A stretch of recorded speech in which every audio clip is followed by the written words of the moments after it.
Hi friends.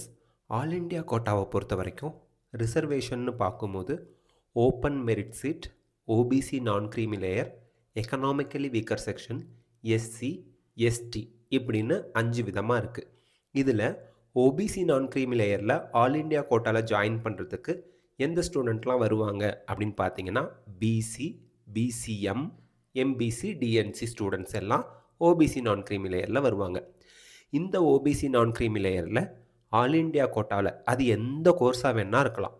All India கோட்டாவில் join பண்ணி படிக்கணும் அப்படிங்கிறவங்க இ சேவை மையத்தில் போய் OBC non creamy layer certificate வாங்கிக்கோங்க. இதோட வேலிடிட்டி என்ன அப்படின்னு பார்த்தீங்கன்னா 1 இயர். இந்த வருஷத்துக்கு ஏப்ரல் 1, 2025 அப்புறம் வாங்கின சர்டிஃபிகேட்டாக இருந்தால் அது மார்ச் 31, 2026 வரைக்கும் செல்லும்.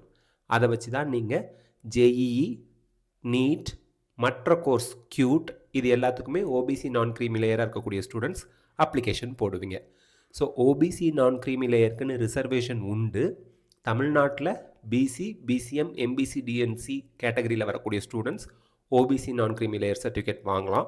ப்ரொவைடட் உங்கள் வருட வருமானம் 8 லட்சத்துக்கும் குறைவாக இருந்து சில க்ரைட்டீரியாவுக்கெல்லாம் நீங்கள் அக்செப்டபிளாக வந்தீங்கன்னா நீங்கள் இ சேவை மையத்தில் போய் முதல்ல OBC non creamy layer certificate apply பண்ணுங்கள். வந்துடுச்சுன்னா நீங்கள் அந்த ரிசர்வேஷனுக்கு எலிஜிபிள் அப்படின்னு அர்த்தம். 4 நாளில் ப்ரொவைட் பண்ணிடுறாங்க. ஓகேயா? தேங்க்யூ.